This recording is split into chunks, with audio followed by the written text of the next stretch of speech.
कार्यक्रम देखैया जम्मू किसान भाई बहनी मला जय जोहार। हमन आप मला कृषि संबंधी नाना प्रकार के जानकारी देथन। आज हमन आप मला अपन यात्रा में गुंडरदेही के झोपड़ा गांव में ले चलथन।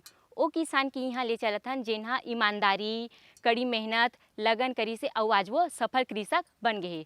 तो आओ चलथन झोपड़ा गांव में।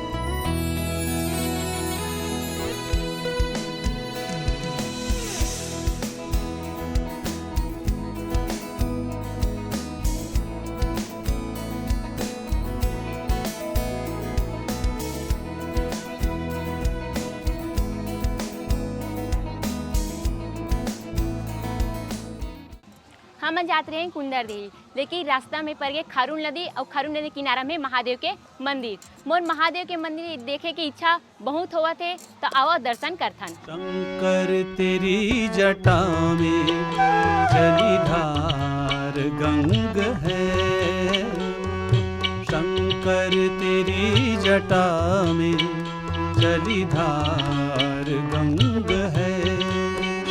उड़ते हैं बार बार, उड़ते हैं बार बार, उड़ते हैं बार बार, वारी की तरंग है।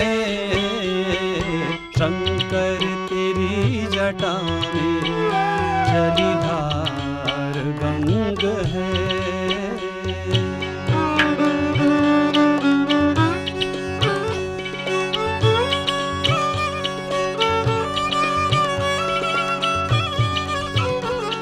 किसान भाई हो, मैं तो महादेव के दर्शन कर डरे। अब हमारी यात्रा शुरू हुआ थे गुंडरदेही की ओर।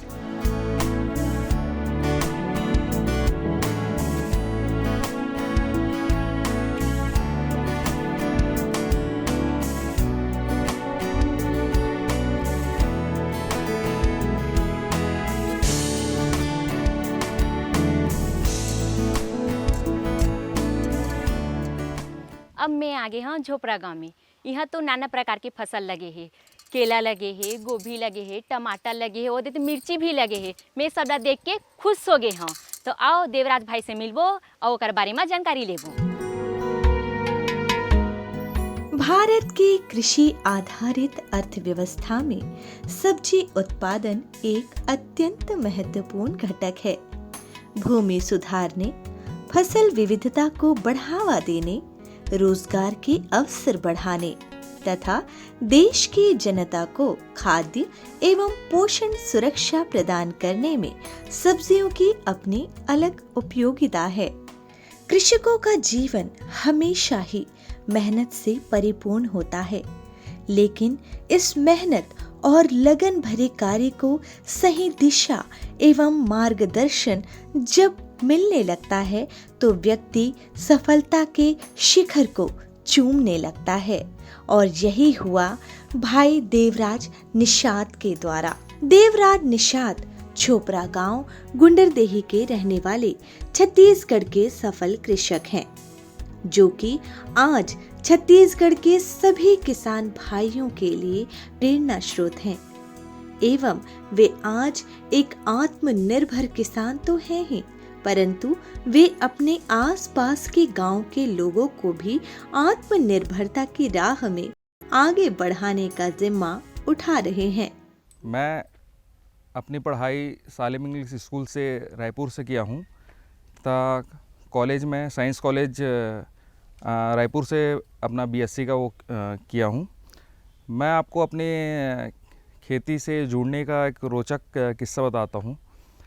जब मैं फर्स्ट ईयर में था, उस टाइम मुझे खेती में बिल्कुल लगाव नहीं था। जब उसका धीरे धीरे जब मैंने इसको पापा के गाइडेंस में अपना चालू किया इसको खेती को, सबसे पहला फसल मेरा ब्रिंजल था। उसने पापा ने मुझे वैरायटी बताई, सब चीज़ सिखाया मुझे। सबसे पहला फसल मैंने ब्रिंजल लिया, उसमें मुझे बहुत अच्छा लगा खेती का स्कोप उसमें। तब मैंने शुरुआत उसे 2012 से किया हूँ। मैंने 12 एकड़ में सिर्फ प्रैक्टिस के नाम से 10 साल मैंने सिर्फ इसमें प्रैक्टिस की है, सीखने के तौर पर।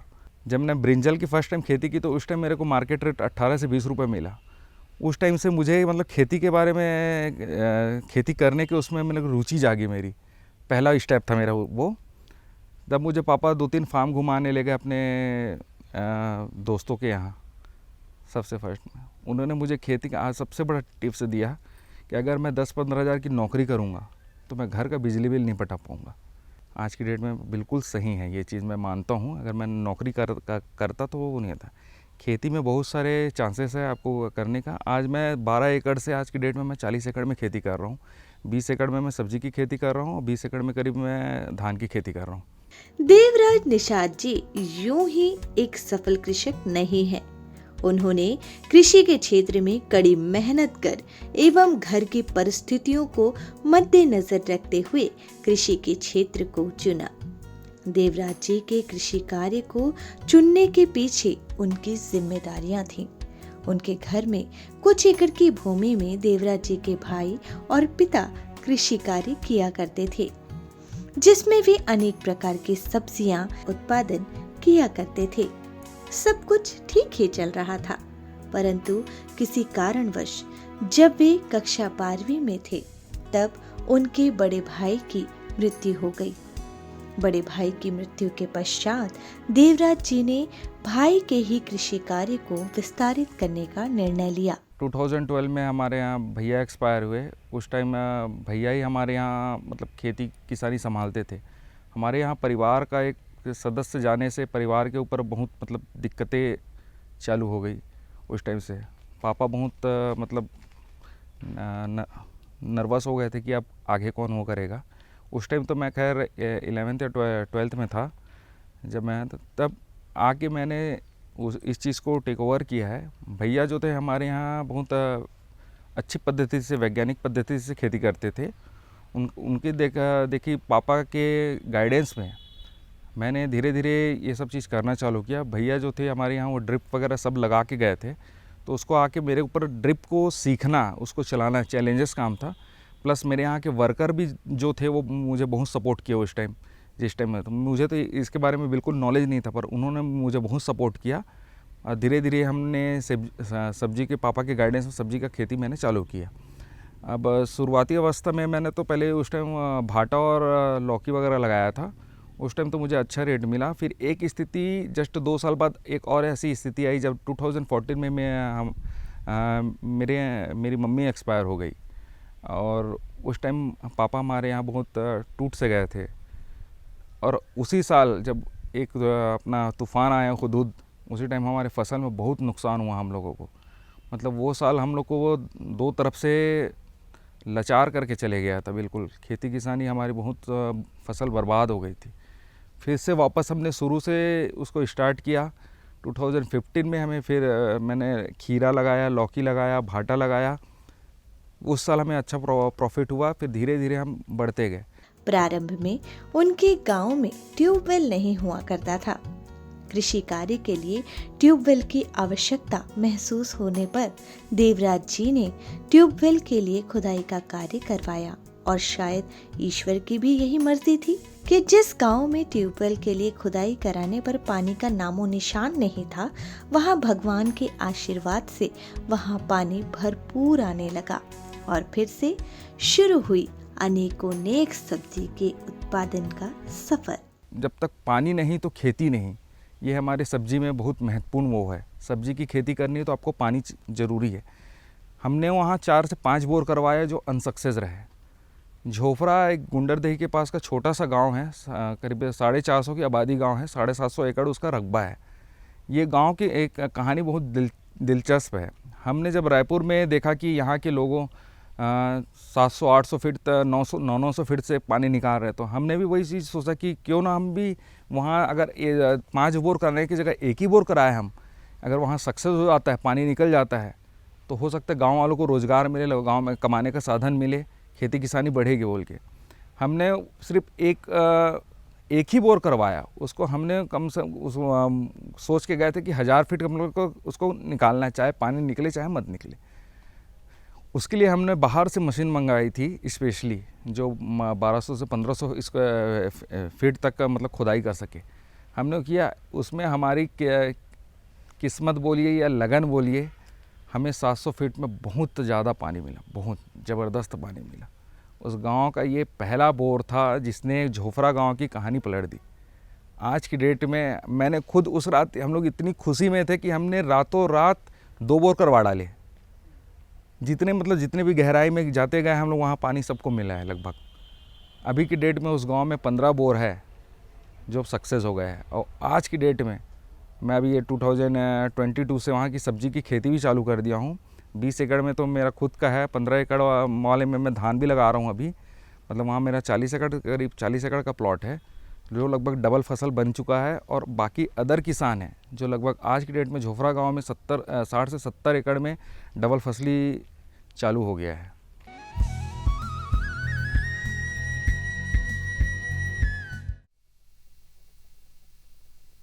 सब्जी में मसाला ज्यादा है। कितनी बार कहा है कि जितनी जरूरत हो बस उतना ही डाला करो। अरे मुझसे तो ऐसा कभी कभार होता है। और तुम जो हमेशा खेत में अनाप शनाप कीटनाशक डालते हो, उसका क्या? ठीक ही तो कह रही है बहू। देख, खेत में उतनी ही दवा डाल जितनी जरूरत हो। याद रखो, कीटनाशक जहरीले होते हैं। डिब्बे पे लिखी सूचना के हिसाब से ही दवा डालनी चाहिए। पहले फेरोमोन ट्रैप, फ्लाइट ट्रैप, मित्र कीट, जैविक कीटनाशक आदि का इस्तेमाल करें। जरूरत पड़ने पर ही रासायनिक कीटनाशक का इस्तेमाल करें। छिड़काव सुबह या शाम दस्ताने, मास्क और पूरी आस्तीन वाले कपड़े पहनकर करें। हवा की दिशा में छिड़काव करते हुए पीछे जाएं। दवा के डिब्बे, छिड़काव यंत्र सुरक्षित जगह पर रखें। अब कुछ समझे क्या? हाँ, समझ गया मेरी रानी। अब ना करो नादानी। इसने पिला दिया ना तुझे पानी। जी जी जी।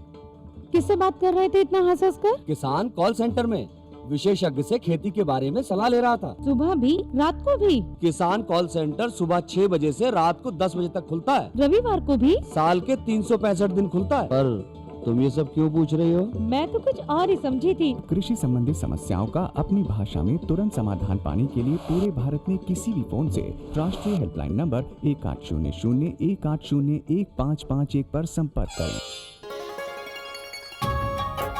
आप किसान भाइयों की खेती बाड़ी से जुड़ी हर समस्या का कृषि विशेषज्ञों द्वारा तुरंत समाधान। किसान कॉल सेंटर। आप भारत के किसी भी प्रदेश में रहते हो, कोई भी भाषा बोलते हो, आपकी समस्या चाहे फसल की बीमारी की हो, खाद की, पशुपालन की या कृषि से जुड़ी नई तकनीक की, अपनी समस्या का अपनी ही भाषा में समाधान पाने के लिए आप देश के किसी भी कोने से डायल करें 1551। विशेषज्ञ द्वारा आपको दी जाने वाली ये सलाह बिल्कुल निशुल्क है। ये सुविधा प्रातः 6 बजे से रात्रि 10 बजे तक निशुल्क उपलब्ध है। किसान कॉल सेंटर यानी 1551।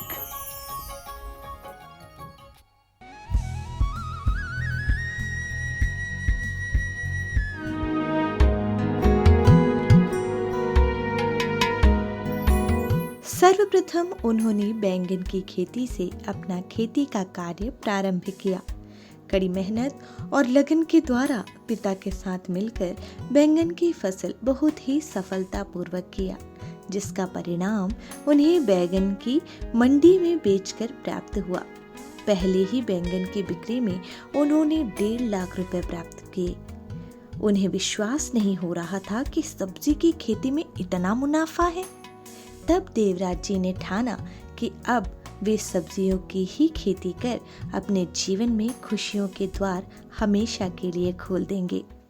जब मैंने फर्स्ट टाइम ब्रिंजल लगाया था तो मुझे उस टाइम में खेती के बारे में तो उतना नॉलेज नहीं था। जब मैं पहली बार मंडी गया तब मुझे पता चला कि 18 से 20 रुपये बिक रहा है। उस टाइम फर्स्ट टाइम के हिसाब से मेरा प्रोडक्शन बहुत अच्छा था। उस टाइम मेरे को आज भी याद है, मैंने वहाँ से मंडी से शायद 1 से 1.5 लाख रुपए लाए थे। तो वो मेरा टर्निंग पॉइंट रहा है खेती के प्रति रुझान के लिए।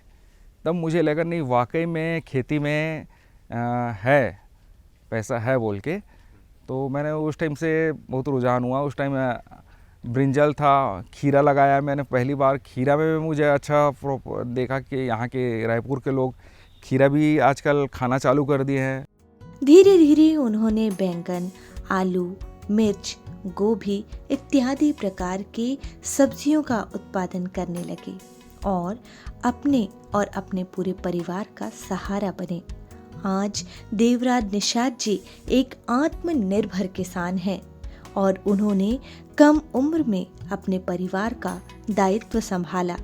अपने गांव के लिए भी एक मिसाल बने हुए हैं। आज देवराज निषाद जी दूसरों को भी अपने साथ साथ गांव व आसपास के सभी गांव के लोगों को आत्मनिर्भर कर उनको भी जीवन में खुशहाली का रास्ता प्रशस्त करने का कार्य बखूबी कर रहे हैं। अभी मेनली अभी मेरे पास टोमेटो है, ब्रिंजल है, खीरा है, लौकी है। ये 4 आइटम में मैं फोकस कर रहा हूँ। जैसे बाहर को लोडिंग के लिए भी जाता है हम लोग का कुछ चीज़ें। जैसे टमाटर अभी हमने आंध्रा लोड किया, अभी झोपड़ा प्लॉट से जो टमाटर निकल रहे आंध्रा लोड किया। अभी लास्ट ईयर का ही एक किस्सा बताता हूँ। मेरे पास कंपनी वाले आए, उन्होंने मुझे 9 वैरायटी दी टमाटर की ट्रायल के लिए। मुझे 2-2 हज़ार पौधे दिए उन्होंने। मैंने 9 वैरायटी को थोड़े से जगह में लगाया उसमें। उन्होंने कहा मुझे इसमें आपको एक वैरायटी चूज़ करनी है। उसका कोई नाम नहीं था, उसको नाम आपने सिर्फ कोड में दिया था। उसमें से मैंने एक वैरायटी चूज़ की और उस वैरायटी को मैंने इस साल 2 एकड़ में लगाया। मुझे फिर से बीज मिला वो वाला, मैंने चूज़ की उसको। और उस वैरायटी का नाम हमारे झोपड़ा प्लॉट वाले उसका नाम रखे झोपड़ा टमाटर। इतना हार्ड वैरायटी मैंने आज तक नहीं देखा था अभी तक। उसका प्रोडक्शन भी अच्छा है अभी फ़िलहाल तो। और इस साल ऊपर वाले की दया से तो टमाटर का रेट भी हमें बहुत अच्छा मिल रहा है। देवराज निषाद जी ने कृषि की नई प्रणाली को, नई पद्धतियों को अपनाकर कृषि का कार्य प्रारंभ कर स्वयं को आत्मनिर्भरता की राह में अग्रसर किया। उन्होंने अपने खेतों में मल्चिंग शीट का प्रयोग किया, जिससे खरपतवार नियंत्रण होती है, पानी भाप बनकर नहीं उड़ती और वह मिट्टी में ही रहती है, जिससे मिट्टी में नमी बनी रहती है और ज्यादा पानी की आवश्यकता नहीं होती। ड्रिप इरिगेशन से खेतों में पानी का समुचित उपयोग किया जाता है। इस विधि से सीधे पौधों तक पानी पहुंचाई जाती है। जहां पौधे को पानी की आवश्यकता हो वहां ड्रिप लगाई जाती है। ग्रीन शेड नेट हाउस का भी प्रयोग करने से सब्जियों में बाहरी कीटों का प्रकोप कम होता है, बाहरी जानवरों से सुरक्षा होती है, तापमान नियंत्रित होता है। किसान भाइयों, खेती में तो ऐसा है कि नए नए इनोवेशन होते रहते हैं समय के साथ में। समय के साथ हमारे यहाँ पहले क्या था, मैं जब कांदोल प्लाट में जब मैं करता था खेती तो हम लोग 4 फीट की क्यारी बनाते थे। अब धीरे धीरे 5 हुआ, 6 हुआ, अब 7 फीट की क्यारी बनाने लग गए। जब मैंने शुरुआत किया तो उस टाइम मल्चिंग नहीं था, धीरे धीरे मल्चिंग आया, ड्रिप आया। ड्रिप में भी कई नई नई कंपनी के आगे, जैसे हमने अभी कुछ इजरायली कंपनी नेटाफेम का लगाया है, उसका ड्रिप बहुत अच्छा है। जब हमने मल्चिंग बिछाना चालू किया तो हमें प्रोडक्शन में ज़्यादा मिला, उसमें से हमारी आमदनी भी बढ़ी है, उसमें प्रोडक्शन ज़्यादा हुआ, प्लस खरपतवार से बचत हो गई हम लोग को। कई चीज़ है जो खेती में बहुत मायने रखता है, नए नए इनोवेशन की बन।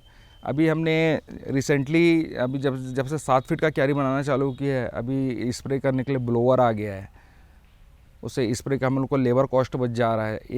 एक लेबर मतलब दिन भर में 10 से 15 एकड़ की स्प्रे हो जा रहा है। अभी नई नई इनोवेशन आप जब तक खेती में नहीं करोगे, आप जब तक आपको प्रॉफिटेबल प्लस टाइम की बचत,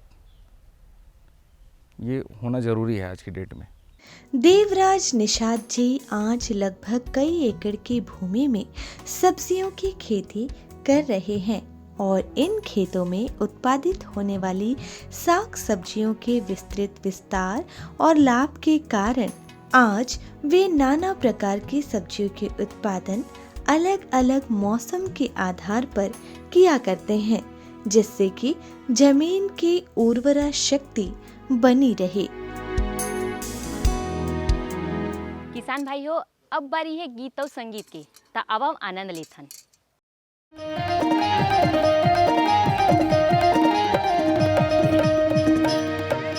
ले चल हो गोरी लोहारा बाजार घुमा के ले आऊं, तोला ले चल हो रानी बिड़ोड़ा बाजार देखा के ले आहूँ मोला ले चल भी भैया लोहारा बाजार घुमा के ले आवेगा मोला ले चल भी भैया बिड़ोरा बाजार घुमा के ले आवेगा तोला ले चल हो रानी लोहारा बाजार घुमा के ले आहूँ तोला ले चल हो गोरी बिड़ोड़ा बाजार घुमा के ले आहूँ मोला ले चल भी भैया लोहारा बाजार घुमा के ले आवेगा मोला ले चल भी भैया लोहारा बाजार घुमा के ले आवेगा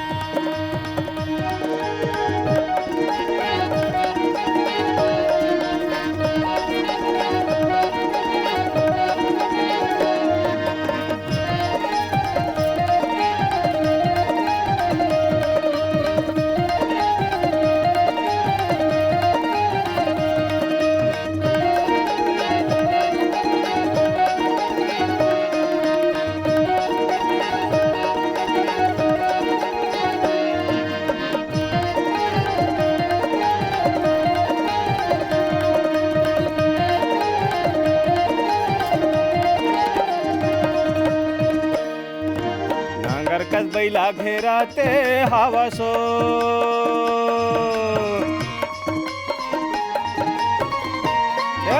नांगर कस बैला घेराते हवा सो माया मोहम फंसा के पेरते हावस ना माया मोहम फंसा के पेरते हावस ना टिकली अमाहुर सजा देते हो या पैरी बिछिया पहना देते हो ना टिकली अमाहुर सजा देते हो या पैरी बिछिया पहना देते हो ना तोला ले चल हो गोरी लोहारा बाजार घुमा के ले आहूँ तोला ले चल हो रानी बिड़ोड़ा बाजार देखा के ले आहूँ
थीरा ले तिन ग आनी बानी गोठिया ले तिन ग आमा के छै हम थीरा ले तिन ग आनी बानी गोठिया ले तिन ग बोला ले चल भी भैया लोहारा बाजार घुमा के ले आवेगा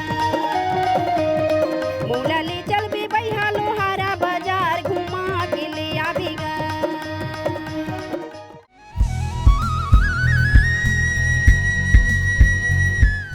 अब हमार जाए के बेरा हो गे। अगले अंक में नवा जानकारी के उपस्थित होबो। अब आप मन हला दो विदा। जय जोहार।